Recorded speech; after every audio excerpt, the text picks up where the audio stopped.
Hi friend, and welcome to part 1 of 3 of Against the Grain, Going Gluten-Free. I'm Dr. Melissa Peterson. Welcome into this first module where you can expect over the next several minutes to learn all about what gluten is, where it is, and why you should be most concerned as it pertains to your health and your optimum healing path. By the time we're done with this video, you're going to have a plan in place to begin to be able to reduce your exposure so that you can accelerate your healing. Sound good? Well, let's get right into today's presentation, because what I first want you to think about is, where are you at on this journey?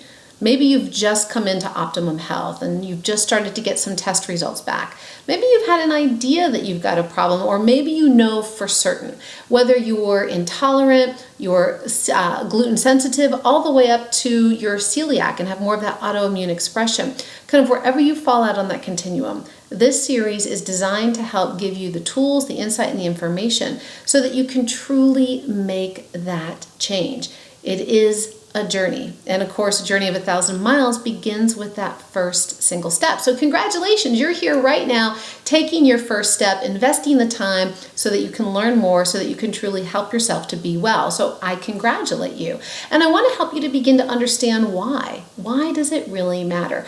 Well, if you've gotten those test results in already, then you know the test results don't lie. You see, so many of us have thought for so long that gluten is just a fad, but it is not that at all. It's a real issue, and it's really become more pervasive over the past 20 years, especially as we've begun to genetically modify and engineer our crops. And so as we continue to consume more and more of these genetically modified foods, and we're ingesting more and more wheat because it's utilized in convenient foods, well, more and more of us are beginning to get sick.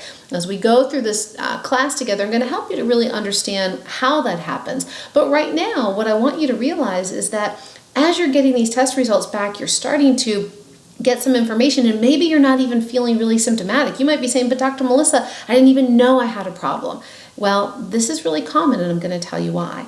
Many of us make the connection that if we're having a problem with food, then we're going to feel it in our stomach with some gas, pains, bloating, maybe some heartburn or indigestion.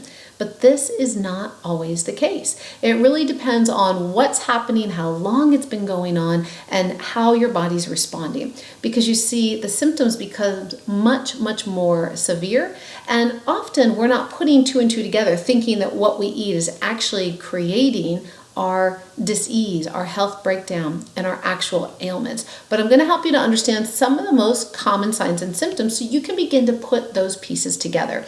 Because as your test results are beginning to show you some level of reaction, now I want you to begin to think, as we go through this whole process is about you becoming aware, right? So you probably don't have all of these symptoms, but what symptoms do you have? And to what extent? As we go through the foods, what foods are you eating and to what extent? So level 1 is all about awareness. As you become aware, then you become empowered to make better choices for truly optimizing your health and well-being. So let's look at some of these common signs and symptoms. Of course, there is the overt gas, bloating, heartburn, indigestion, abdominal pain.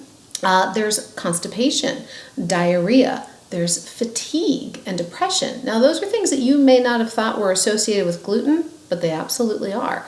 Now, let's go a little deeper. Let's begin to think about your external, largest organ in your body, which is your skin. So things like eczema, rashes, even acne are associated with gluten.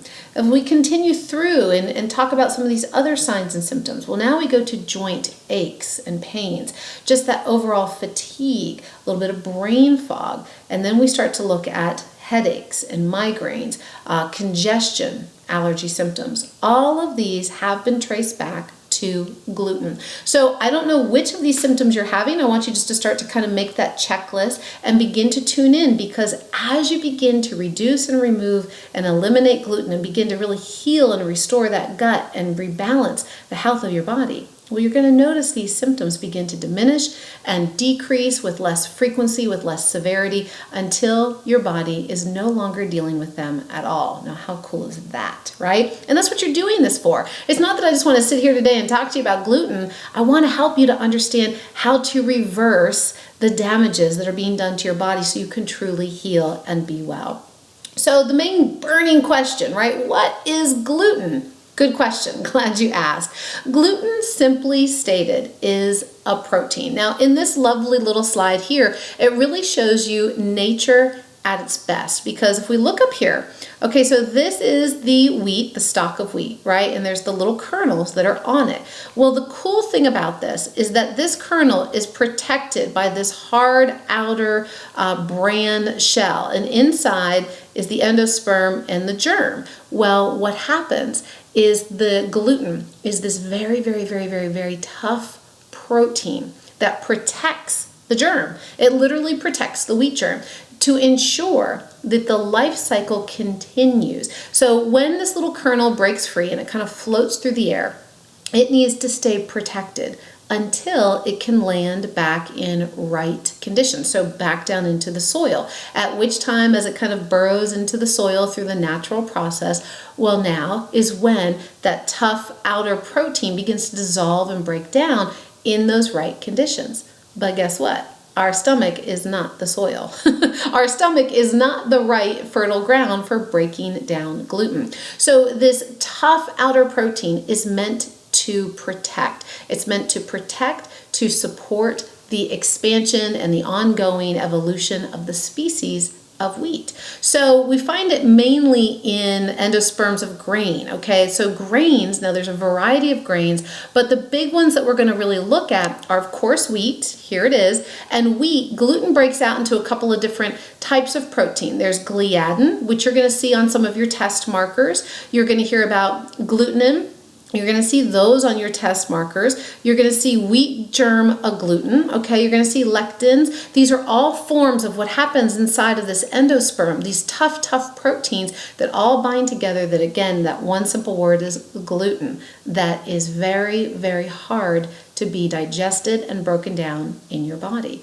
Well, let's talk a little bit more about, if it's so bad, if it's so hard to break down, why in the world do we use it? Good question. Pretty obvious one to ask. I like the way you're thinking. Well, you see, it's a cheap, inexpensive filler. It's a binding agent. Literally, gluten is glue.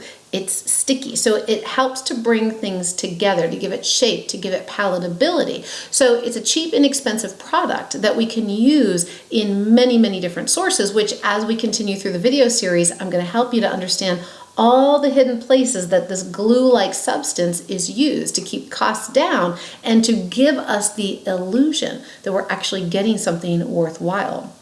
So the most common types of gluten-based grains, let's talk about that, because that's really what you need to know, right? If you're going to understand how to navigate this terrain and begin to move in the direction of having a gluten-free lifestyle, well, of course you need to understand where this all hides and kind of where it resides. So first and foremost, wheat, barley, rye, and then you're going to see spelt on here, and oats. Now spelt is technically a version of wheat, okay? But barley and rye and oats, about 98% are cross-contaminated. They're processed in the same manufacturing plants as wheat-based products. So technically, oat is not a gluten grain. However, because of all the cross-contamination, we've got to throw it in there because it's definitely got gluten in it if you're eating a product that contains non-gluten-free. It would have to say certified gluten-free oats in order for you to go ahead and pick it up.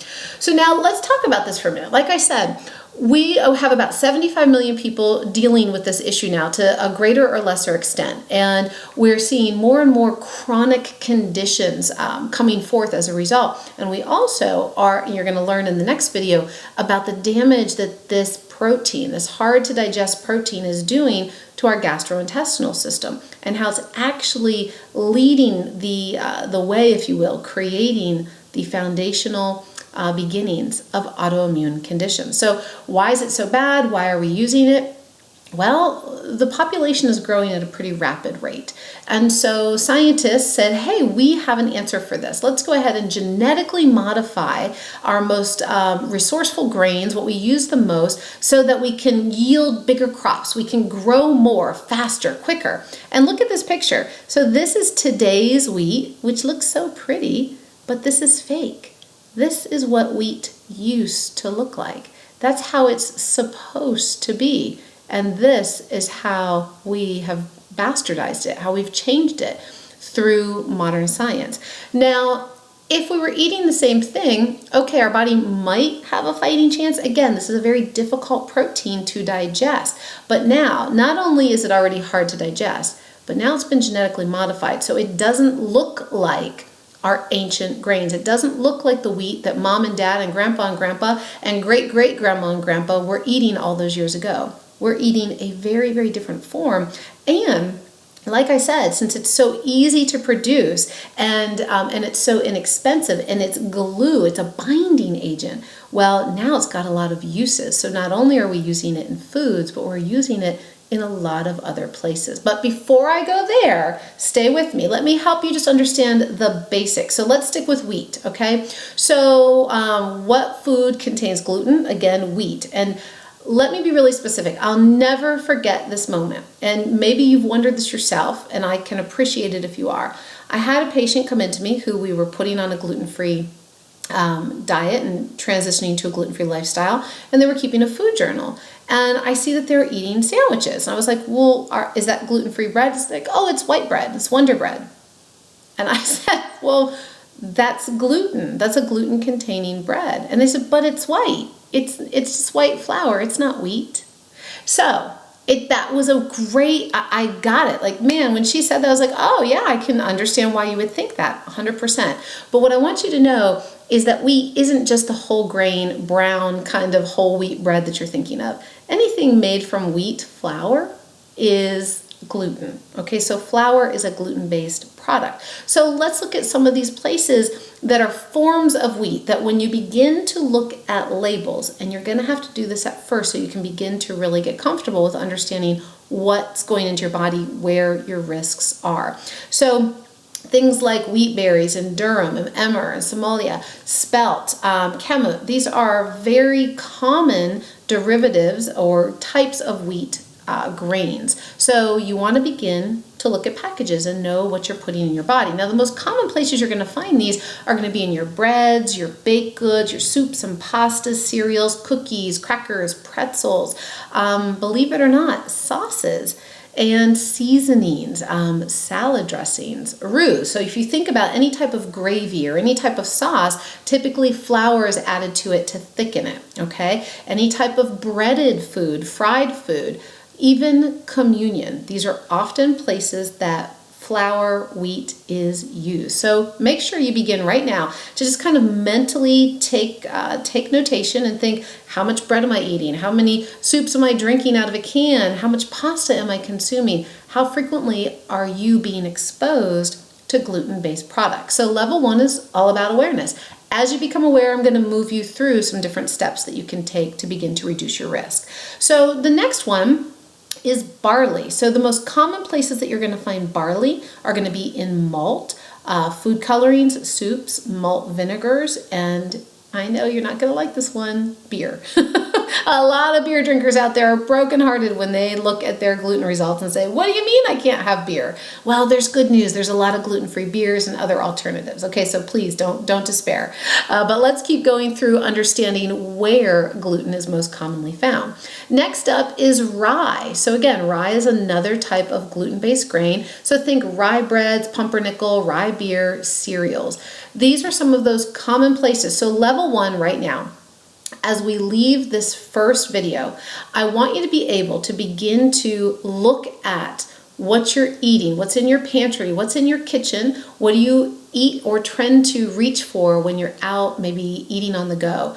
How many foods are made with gluten, with wheat, with barley, with rye, with oat? Okay, so begin to think about that. All I want you to do right now is just to be aware. Take that inventory, because the next step, as you understand what it's really doing to your body, we're going to look a little deeper and we're going to see where it's actually hidden most commonly in all these various places, so that by the time we finish up the video 2 of this session, you'll begin to have another homework assignment to help you go a little deeper into doing even more detective work to understanding all the spaces that gluten resides. For right now, level 1, wheat, barley, rye, oats, spelt. Just look around, look at your labels, become aware. Cookies, crackers, pastries, pastas, breads. how much are you consuming? Because this tough protein that you're being exposed to day in and day out, it is not gonna be making your body happy if we can continue down this road. So become aware. I'll see you in video 2 as we move into the what's really happening and what you can do about it.